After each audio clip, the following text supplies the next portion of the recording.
Mesdames, Messieurs, bonsoir et merci de votre fidélité. Le représentant résident du HCR au commissariat des Nations Unies pour les réfugiés est arrivé en fin de mission au Tchad. Ce matin, Stefano Severé a reçu la distinction des autorités tchadiennes. La cérémonie s'est déroulée dans la salle de conférence du ministère des Affaires étrangères. Kadnouba Théophile.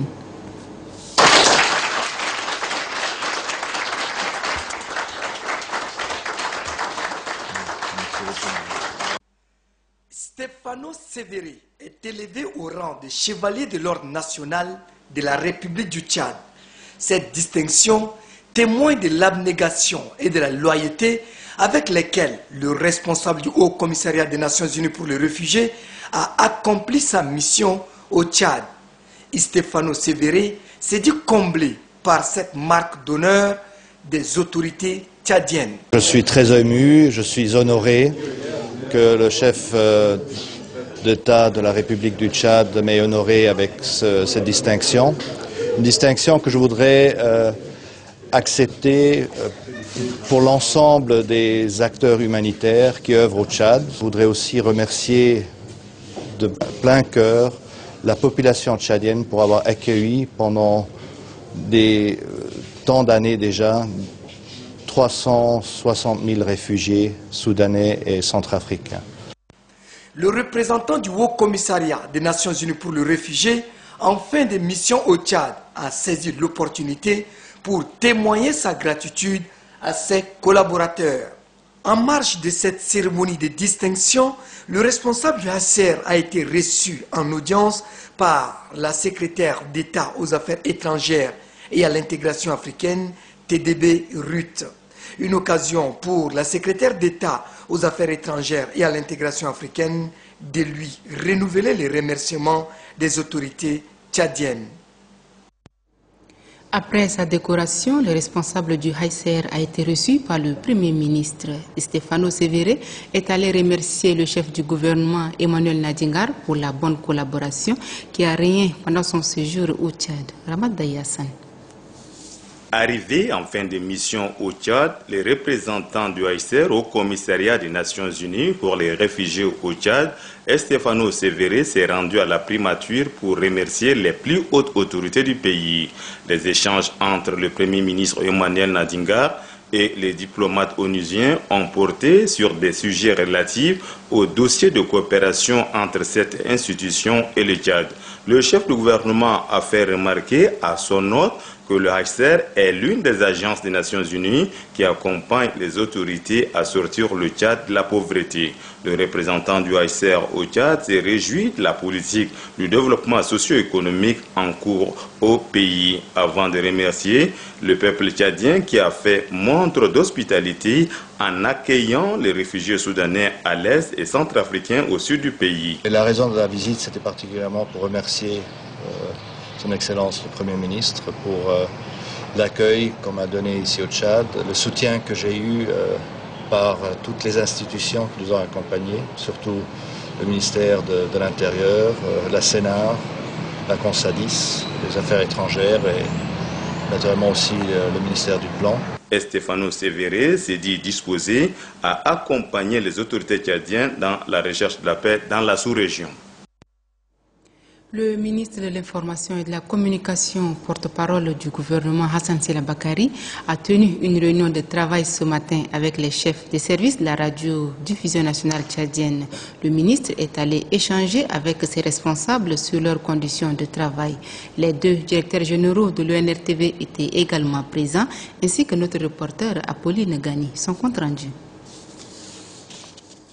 Un mois après sa prise de fonction en qualité de ministre de l'Information et de la Communication, Hassan Sela Bakary retrouve une maison qu'il connaît bien pour l'avoir récemment dirigée. Il s'agit de la radio nationale tchadienne. Un homme averti et maîtrisant parfaitement le milieu, le ministre de l'Information et de la Communication a rassuré les sous-directeurs et chefs de service de la RNT de sa disponibilité à travailler franchement avec eux pour relever les défis qui attendent la dite station. Pour le ministre Hassan Sela Bakary, il faut redonner à la RNT une nouvelle vision, ce qui passe par des innovations. Qu'elle soit une radio au service du peuple, que cette radio ait des émissions variées, qu'elle ait des programmes variés. Et nous disons qu'il est inacceptable qu'une radio nationale puisse fermer ses ondes à partir de 23h30. Donc nous avons demandé à ce que la radio puisse continuer à ouvrir 24 sur 24 à partir du 15 octobre prochain. Nous avons des journalistes de la radiodiffusion nationale tchadienne qui sont capables de relever les défis à travers une grille de programmes digne de ce nom. Nous allons avoir des journaux magazines, nous allons avoir des éditions toutes les 2 heures afin que les Tchadiens ne puissent pas perdre une minute de l'actualité nationale ou internationale. Pour le directeur intérimaire de la radio Zoutane Daba Martin, cette visite du ministre Hassan Sila Bakari vient à point nommé. Elle permet de toucher du doigt les problèmes auxquels la station nationale est confrontée. Ces difficultés sont, entre autres, le manque de personnel qualifié, l'insuffisance des équipements à la Polytech, ainsi que le suivi du personnel en exercice. Le ministre a saisi l'occasion pour rassurer les agents au sujet de la convention collective tant attendue. Pour Hassan Sila Bakari, cette convention sera adoptée dans quelques jours. À l'entendre, la radio FM 92, longtemps fermée pour des raisons techniques, sera bientôt opérationnelle. Avant de poursuivre ce journal, je vous donne la teneur de ce communiqué de presse. Le Haut Conseil de la communication HCC, participant à la 2e conférence des présidents du réseau francophone des médias, tenue du 19 au 20 septembre 2011 à Bruxelles, a été désigné unanimement à la vice-présidence du réseau.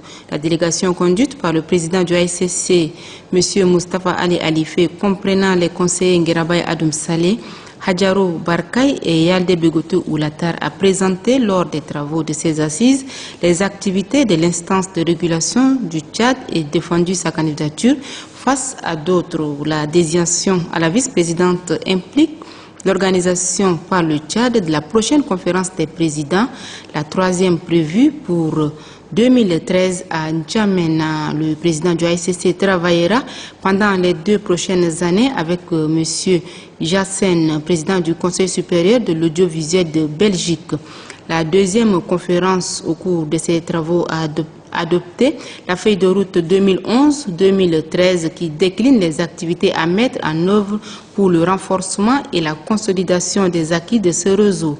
Une charte sur l'égalité hommes-femmes dans les médias a été examinée et adoptée. Le référendum compte 28 membres venant d'Afrique, d'Europe, du Moyen-Orient et d'Amérique du Nord, auxquels viennent de s'ajouter 2 nouvelles adhésions, celles de la Bulgarie et de l'Albanie. Pour le Haut Conseil de la communication, la vice-présidente, Mme Ashta Saleh Daman. Le ministre du Commerce et de l'Industrie à la Haute-Aïr, accompagné des opérateurs économiques et du directeur des douanes, s'est rendu à Ngeli. Et comme vous le savez, Ngeli constitue la principale porte d'entrée des marchandises au Tchad. C'est pour cette raison que le ministre est allé voir comment fonctionne cette direction. Asirana Batingar. La mauvaise gestion ou le dysfonctionnement des services des douanes de Ngeli a des incidences sur le prix des marchandises sur le marché. Or, le souci du gouvernement est de faire baisser le prix des articles afin de les rendre accessibles à toutes les bourses. C'est dans cette optique que le ministre du Commerce et de l'Industrie, accompagné des opérateurs économiques et du directeur général des douanes, s'est rendu sur le terrain.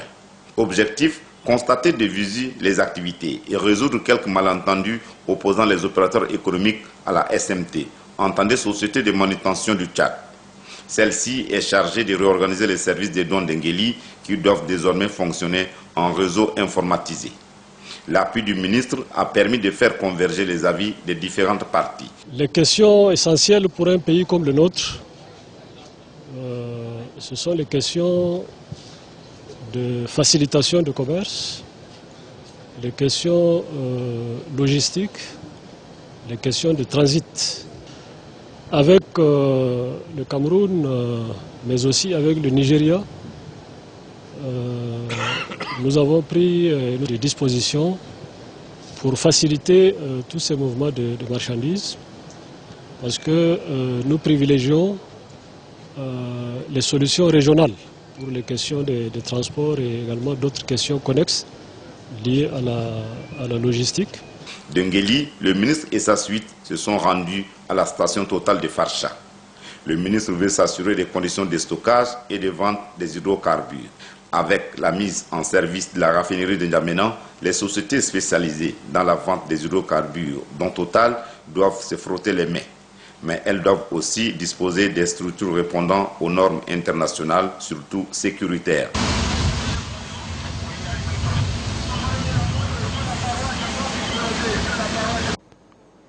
Par rapport au compromis trouvé avec les opérateurs économiques et la société de manutention du Tchad dont parlait Assirana Batinga dans son reportage, le directeur général des douanes a fait un point de presse. Ousmane Oumé Dindama a donné des éclaircissements sur les tarifs douaniers. Suivez un extrait.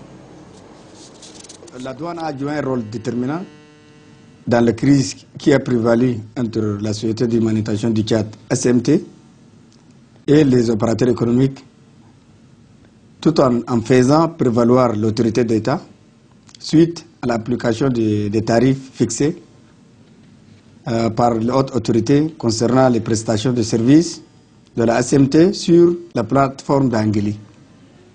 Ces tarifs sont 150 000 francs CFA pour un conteneur de 20 pieds et 200 000 pour un conteneur de 40 pieds.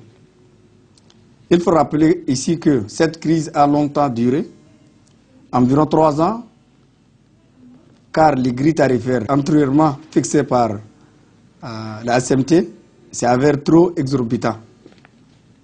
Les opérateurs économiques ont accepté ces nouveaux tarifs. Cependant, ils expriment souci de certains détails techniques qui feront l'objet de réunions de travail entre les opérateurs économiques et la SMT. Le ministre de la Culture a entamé ce matin une série de visites dans quelques directions techniques de son département. Khayar Oumar Defala est allé s'imprégner des conditions de travail des agents et rappeler aux responsables les règles de conduite pour la bonne marche du ministère. Adef Ahmad Bendrama. À la Maison des Cultures, Baba Mustafa, le ministre de la Culture, Khayar Oumar Defala, s'est rendu compte que depuis le versement de la subvention de 20 millions de francs CFA en 2010, cette structure, qui a une autonomie de gestion, n'a pas bénéficié d'autres financements de l'État. Le manque de moyens roulants, les problèmes d'électricité s'ajoutent aux difficultés relevées par le personnel. Au niveau du bureau tchadien des droits d'auteur, à la différence des problèmes évoqués à la Maison de Culture, l'on relève le manque de formation et du matériel informatique. C'est un personnel jeune et motivé, mais qui, de l'avis de son directeur, a besoin de formations spécifiques que le ministre de la Culture a rencontré à la direction du livre et de la promotion littéraire. Le directeur du livre a fait savoir que ses agents n'attendent que les moyens nécessaires pour faire le travail. À la direction des arts, des spectacles et du cinéma, le ballet et l'orchestre national ont été félicités et encouragés par le ministre qui a aussi reconnu les efforts que consentent les autres directions techniques visitées. Khayar Oumar Defala a surtout demandé aux artistes de puiser davantage dans les riches traditions du Tchad. En plus des problèmes d'électricité, le ministre a constaté des manquements dans la construction des bâtiments abritant cette direction. L'entreprise Helico n'a pas achevé les travaux. Le ministre l'exhorte à rectifier le tir. Tout au long de son déplacement, le chef du département de la culture a insisté sur l'obligation du travail bien fait. J'ai dit, les moyens ne sont que le fruit du travail. J'ai des cadres universitaires. Ils doivent se mettre à réfléchir sur les orientations, sur les programmes, sur la planification, sur la stratégie du ministère de la Culture et faire des propositions concrètes. Le respect des horaires de travail, de la hiérarchie et le secret professionnel doivent être la règle de conduite de chaque agent, a affirmé le ministre de la Culture. Le dossier initié par la rédaction sur le système éducatif se focalise ce soir sur les associations des parents d'élèves. Quels sont les rôles et la mission assignée à ces organisations? La réponse dans ce reportage de Nouba Dumba et Tolomadi. Dans le système éducatif tchadien, la Fédération nationale des associations des parents d'élèves joue un rôle prépondérant dans la formation des maîtres communautaires et veille au respect des programmes d'éducation entérinés par les hautes autorités de l'éducation. Apolitique et à caractère d'intérêt public, la Fédération nationale des associations des parents d'élèves est créée le 22 août 2000. De par son rôle, elle contribue à impliquer davantage les parents d'élèves dans la gestion des établissements scolaires et à pallier les manquements constatés.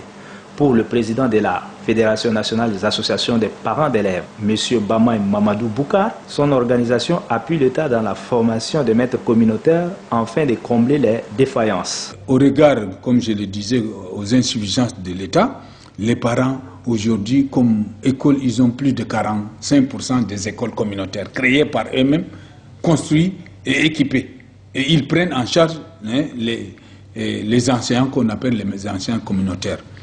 En plus, dans les établissements scolaires, ne serait-ce que nous prenons comme exemple l'école primaire, nous avons plus de 76% du personnel enseignant que nous appuyons l'État. C'est pour vous dire qu'aujourd'hui, l'école coûte aux parents. Bamaï Mamadou Bouka reconnaît que toute œuvre humaine n'est jamais parfaite. Son institution fait ainsi face à l'ingérence de certaines organisations, partenaires de l'éducation. Je voudrais vous attirer l'attention de l'opinion nationale et surtout les responsables de l'éducation nationale et les plus hautes autorités. Et ils nous ont collé ce qu'on appelle COGES, Comité de gestion scolaire. Ce comité de gestion scolaire n'est ni plus ni moins, c'est le raquitage des parents. Ça ne doit pas être fait. Le COGES est maintenant la chose qui ne se fait nulle part. Il n'y a qu'ici chez nous. Je dis aujourd'hui 40 milliards sont pris par l'administration scolaire. Quel impact, quel résultat? Le président de la Fédération nationale des associations des parents d'élèves se réjouit des avancées réalisées par le système éducatif tchadien, notamment dans l'organisation des examens et le déploiement des instituteurs et des professeurs à temps sur le terrain. Elle attend mener des campagnes d'information et de formation des parents d'élèves aux nouveaux enjeux et politiques du secteur éducatif tchadien. Toujours par rapport au dossier de Télétchad sur l'éducation, cette fois-ci c'est Marale Joséphine qui se penche sur les établissements privés au Tchad. Ces établissements dispensent-ils le même programme que ceux du public? Est-ce qu'ils contribuent véritablement à l'éducation des enfants? Suivons. Les établissements privés jouent un rôle non négligeable dans le système éducatif tchadien. Au Tchad, l'on dénombre plus de 500 écoles privées. La création de ces écoles répond fondamentalement aux critères définis par le gouvernement. Pour le directeur de l'enseignement privé Abakali Mahamat Alamine, l'ouverture d'une école privée doit obéir à un certain nombre de critères, à savoir le nom et le diplôme du fondateur, son projet à long terme, la soumission d'une demande manuscrite adressée au ministre de l'Éducation et l'existence d'un espace pouvant abriter l'établissement. Le directeur de l'enseignement privé Abakali Mahamat Alamine reconnaît que les écoles privées contribuent d'une manière efficace à la politique du gouvernement en matière d'éducation des enfants au Tchad. Les établissements privés contribuent à l'éducation des enfants, appuient le gouvernement dans la formation des enfants. Et c'est des établissements qui ont commencé avant les établissements publics, parce qu'avant l'indépendance, les établissements privés existent. Donc c'est un parcours. C'est un parcours qu'ils ont fait. Et jusqu'à là, ils continuent à contribuer à l'éducation, à la formation des enfants. Pour les responsables des écoles privées visitées, leur credo est d'accompagner le ministère de l'Éducation nationale. On n'improvise rien. Bien que l'établissement a le statut de privé, mais la logique, c'est qu'on voudrait contribuer pour l'éducation de nos enfants. J'ai ici sur le bras le programme officiel de l'État Nous avons le programme réactualisé du cycle moyen et le programme réactualisé du cycle secondaire. Le même avis est partagé par le proviseur du lycée bilingue Cheikh Hamdan Ben Rachid, Nafa Ahmed Abdelnour. Ce proviseur avoue que son institution enseigne les matières au programme avant d'ajouter que l'informatique et l'enseignement islamique sont également inclus dans le programme de l'établissement. Par rapport à la prestation des écoles privées, les responsables de ces établissements scolaires se réjouissent des bons résultats obtenus aux examens et concours et des prix d'excellence qui sont décernés à leurs élèves. Le réseau des femmes ministres et parlementaires du Tchad organise une session d'information sur le leadership féminin. Les femmes cherchent des voies et moyens pour accroître leur place dans les instances de prise de décision. La session se déroule au CEFOD ici à N'Djamena. Grangacham Irima. Dans la sphère politique tchadienne, les femmes représentent en 2011 15% des parlementaires. Au niveau gouvernemental, elles sont 5 femmes sur les 42 membres, contre 9 dans l'ancienne formation. La faible représentativité des femmes dans les instances politiques s'explique par le statut défavorable que lui accorde la société et les rôles multiples qu'elle assume dans les foyers.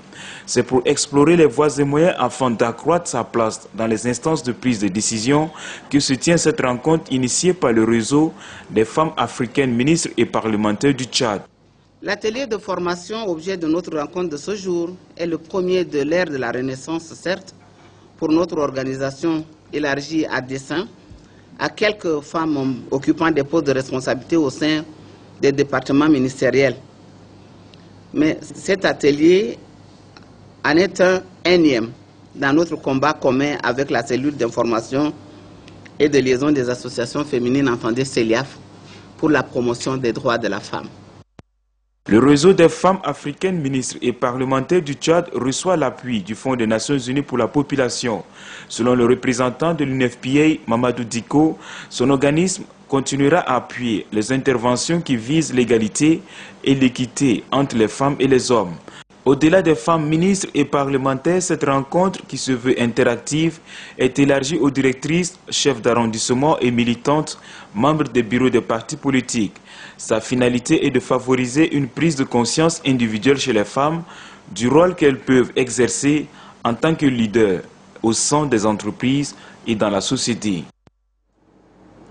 20 leaders religieux issus de l'entente des églises et missions évangéliques au Tchad se familiarisent aux techniques de gestion constructive de la vie. Cette formation qui se déroule au centre Al-Mouna est assurée par le projet PIS Tchad sur le financement du gouvernement des États-Unis. Gadataou Hamia.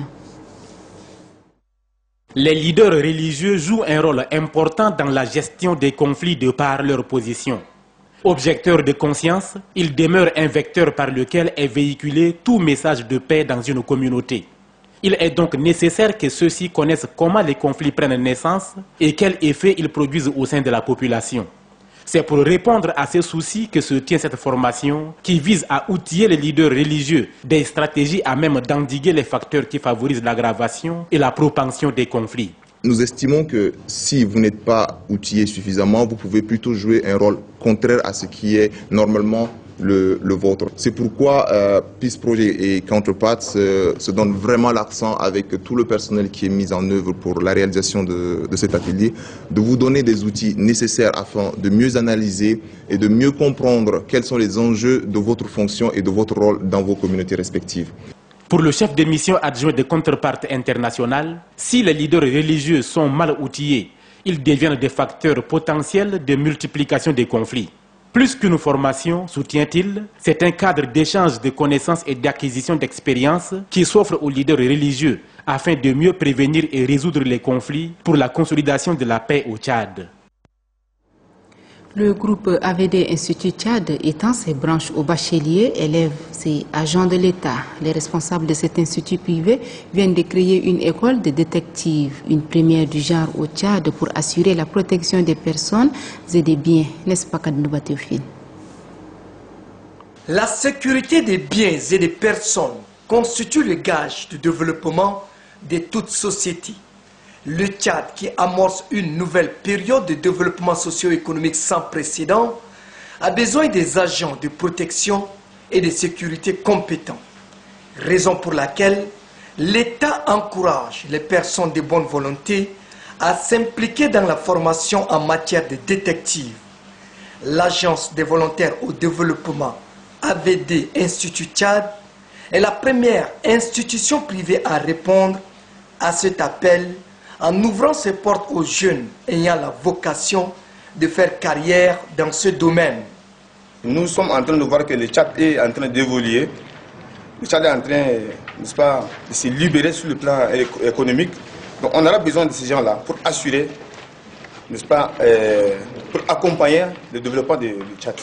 Il faut être bachelier, ça c'est le premier critère, ou bien, si vous êtes un professionnel, vous êtes par exemple un ancien policier ou un ancien gendarme, vous pouvez, n'est-ce pas, avoir l'autorisation de votre département. Avec un mot express, vous pouvez venir, on peut vous faire former également. La direction des affaires académiques de l'Institut supérieur des sciences, des technologies et du développement du groupe AVD qui s'occupe de la formation estime que toutes les dispositions sont prises pour réussir cette expérience. Nous travaillons en étroite collaboration avec les détectives privés d'ailleurs, c'est-à-dire que le programme de l'école détective privée de Paris et le programme de l'école détective privée de Belgique. Donc c'est à propos, à travers ces programmes, qu'on a élaboré notre programme par rapport à la réalité du terrain chez nous aussi. Le domaine fondamental à 12 modules et le domaine professionnel à 8 modules. Donc on a au total 20 modules. Pour les enseignants de l'AVD, Institut Tchad, les matériels didactiques et informatiques dont dispose la direction académique leur permettent de répondre de manière efficace aux besoins des étudiants pour la rentrée académique 2011-2012. Les connexions des ordinateurs en ce moment avec les équipements que vous avez en ce moment dans la salle de l'autre côté nous permet de mener des commandes techniques pour permettre une certaine formation, une formation élaborée et avancée de l'étudiant. C'est des équipements primaires destinés à la formation de ces genres. Maintenant, quand on va essayer d'augmenter le niveau, par exemple, de ces enseignements, il nous faudra encore d'autres équipements. Pour cette première expérience, AVD Institut Tchad compte former 60 étudiants admis suite à un test qui a regroupé plus de 100 candidats, parmi lesquels les élèves, étudiants et fonctionnaires de l'État, particulièrement les agents des forces de l'ordre. Je suis un gendarme de formation en service de groupement spécial Antigua. Je suis venu ici par autorisation de mon hiérarchie pour la formation des détectives privés.